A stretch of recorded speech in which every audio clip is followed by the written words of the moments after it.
welcome back to Neon Chrome, my friends. I'm still here playing as a, what am I, a cyber warrior or something like that? Let me check real fast. I'm a cyber psycho, pretty sick. If you're just joining us, right now I'm playing this roguelike. It's called Neon Chrome. It's pretty awesome, as you can see. My current build is focused around melee, so we are currently trying to find ways to increase our survivability so that we can really take advantage of that. What do we got here? Oh, I got an upgrade. Speaking of which, let's see what we got. Oh, fuck yeah! Zyrtec, LR, Darius, burst fire version, popular, etc. Hyper energy weapons are great against robots, as we know. Sure, let's equip it now, see what we got. Whoa. Interesting. You know, I think I'm gonna hold on to the SMG just because of the close range focus of our build, but I'm glad we unlocked that because that means we can use it later. Muscle Vital increases vitality and health. Personal Guard, that's good for close range. Your normal projectiles inflict double base damage when your health is below 20%.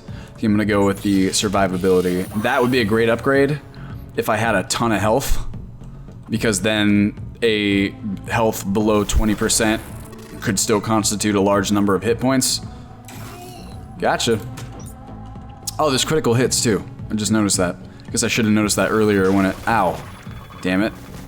And these things spin around real fast. Oh, cool, health upgrade. There we are. I love the destructibility of the environments too. Adds a lot of depth. Depth.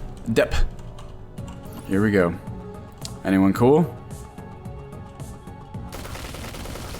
You didn't stand a chance, boy. Ow. You don't either, dog. Uh-oh. Gotcha. Nice. Wish those chests would give me more health. Bet that can be improved with luck. Come on, bring it then. I can even sneak up on them if they don't see me. Cool stuff. The melee range is pretty forgiving as well. What do we got down here? I can't get rid of that. Oh. Whoa. I like the sounds that the doors make when they open and close. Real quick. So I'm saying, man, sound design, very important. Really adds a lot to the gameplay experience, etc.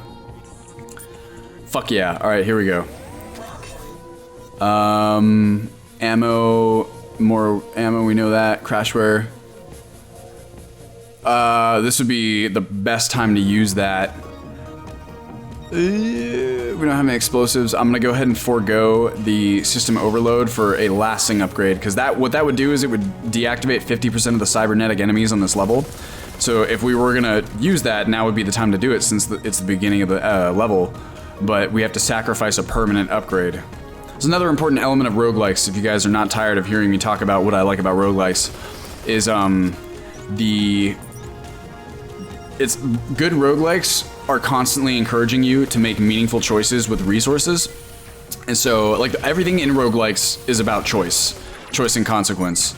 Because, you know, it's like you die very easily a lot of the time, or at the very least, like, you should expect that, uh-oh, that guy throws grenades. What was I saying? Long story short, providing the player resources that they care about in order to make them really care about the choices that they have to make is a very important element of roguelikes, and also just of a lot of good games in general, any sort of resource-based game. You can run into a problem with resource saturation if you're not careful with the balance of your game. I think good examples of this are games like the Bethesda RPGs, or a game like... A perfect example, I think, would be a game like Assassin's Creed. I do love the Assassin's Creed series for a lot of reasons. These are good at throwing those. But one of the problems that I have with that series is the way that it kind of oversaturates the player with money and doesn't really give them anything all that cool to spend it on. Most of the time, it's relegated to things like weapon upgrades and like wallet increases, so like more bombs or more darts or whatever that make the game easier when I feel the game is already very easy to begin with. Black Flag kind of addressed this problem by making ship upgrades very expensive, and they're something that you really want to get because taking your ship around is awesome. It's a really fun part of the game, and that's what I mean by like upgrades and things to spend resources on that are enjoyable for the player. Because the rest of it really like isn't, and if you don't give the player meaningful things, if you're not constantly encouraging them to make meaningful choices with their resources, they'll get bored because they don't have to care. It's like something like in Binding of Isaac, you know, like what to spend your key on or where to spend your bomb can be a very tough choice to make. It's like, do I spend the key on this door that I know is a shop and kind of gamble on what's going to be inside with the money that I have, or do I hold on to the key in order to use it on an item room, which is also very important to you as a character, like getting brand new items to make you stronger. You're constantly having to evaluate, you know, like which is the better decision for what you're doing at the moment. And that's what you want. You want the player to constantly be evaluating these choices. And like, you know, really, when I have to choose between an instant upgrade that will really help me out on a level versus, and not getting like a permanent upgrade versus getting a permanent upgrade, and, you know, potentially staving off immediate gain for long-term benefit, that's a cool choice to have to make, you know, because you don't know for sure which is going to pay off. Oh, the piercing upgrade. Wow, that's fucking awesome. I just mow these fuckers down. Oh. Yeah, those are choices you want to have to make because it's fun. You know, it's fun to be in a situation where you made a meaningful choice about a certain resource and have it either pay off, or sometimes it's fun to not have it pay off. Sometimes it's fun to get placed in a situation where you're like, oh man, I really wish I would have gotten that other upgrade instead of the one that I chose, because it gives you, kind of adds to your understanding of like the game's mechanics and like when you can make better choices, more meaningful, informed choices. And there has to be that random element as well. There has to be that kind of like luck to where it's like, well, you know, I made this choice to get this upgrade, but it wasn't necessarily a bad choice. It just didn't work out in this particular playthrough. I think that's pretty fun. It's a fun model of gameplay. It's one of the reasons why I like roguelikes so much.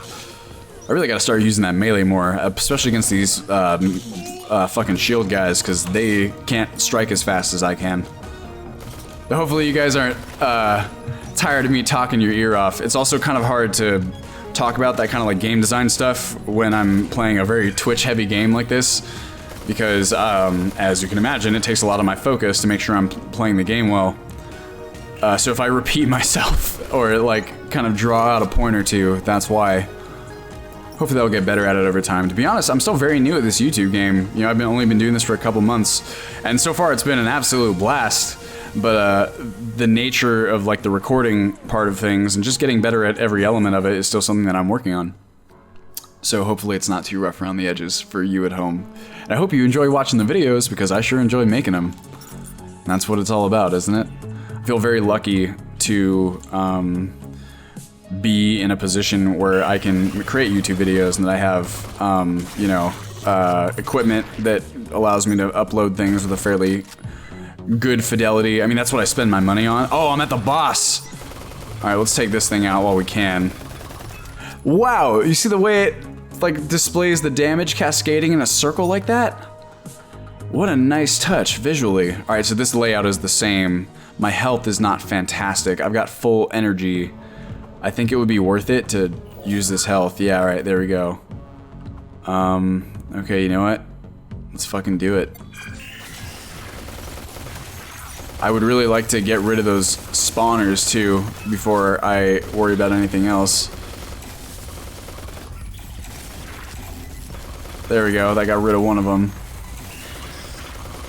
There we go. Oh, that's a good way to do it. Alright, so those ones are done. Where are the other ones? I think I might do more damage when I get consecutive hits. How do I open this up? Or get inside here? I can't. Ahaha! Now we're talking. I can't go over there though. Alright, I just gotta get close to that thing. I bet you a good strat. Well, it's kind of dangerous to get close to it because it has that special attack. But now that I'm looking at its health bar, I bet it maybe only does that special attack when I get it down to certain, yeah, thresholds. Oh shit, dog! So whenever I get it below one of those thresholds, I think is when it does that special attack, so I can plan around that if I'm careful. Oh, no, maybe not. Maybe that's not the case. Alright, I need to stop getting close like that. I need more health.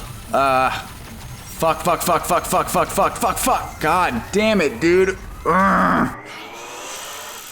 That was my fault. I died right there because I was overzealous. I'll do better next time. See, that's the fun part too of these kinds of games, is learning and getting better. Use the unlock console to browse and boost. You can boost your unlocks? How does that work? Whoa! So you can start out with like a better...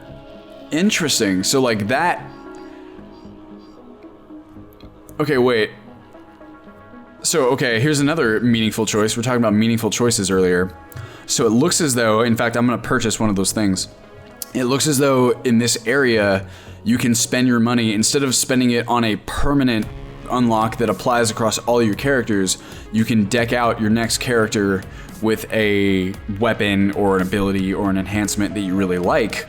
And that's an interesting choice to make as well, because once again, you're having to postpone short-term satisfaction, short-term gain, or sorry, you're emphasizing short-term satisfaction over long-term gain. So it's very possible that I might spend, you know, like $500 on a dope shotgun and then immediately die, which means that I just kind of wasted that money that I could have spent on a more permanent upgrade. This is exactly what I mean when I talk about meaningful choice. And like, these are all, the most important thing is that all these upgrades I'm talking about, these are all things that I want as a player. It's like a powerful weapon is something that I want. Upgrades for all of my characters is something that I want to spend it on, to spend my resources on.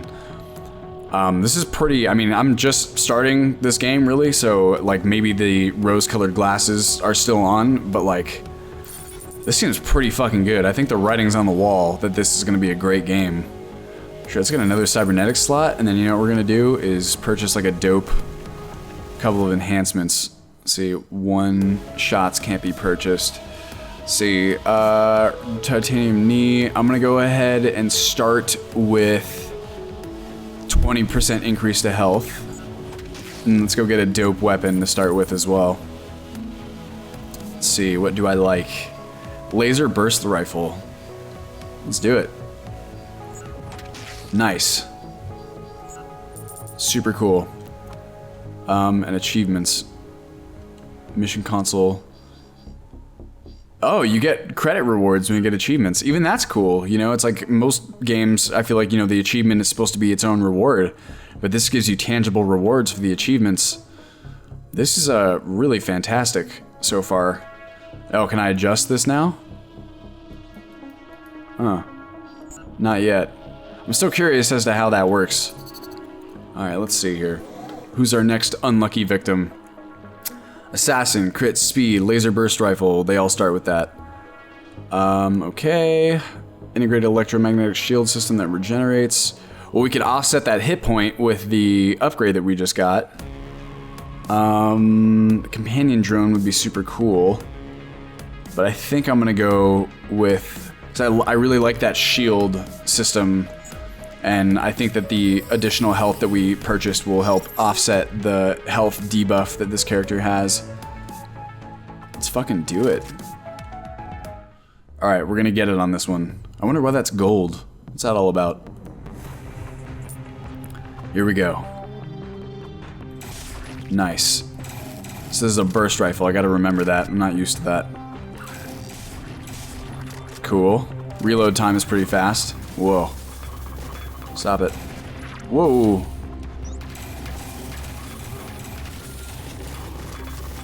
Uh-oh. Whoa, uh-oh. Okay, this shit just got real intense real fast. You're done. Thank you. Well, that was kind of intense for like a first room. God, there's so many of these fucking turrets.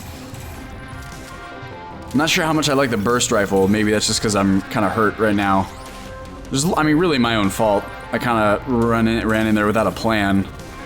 I really like these top-down games and how they kind of allow you to plan ahead like that. Games like Hotline Miami. This is like a, you know, it's like you can take the time to like plan and execute for the most part.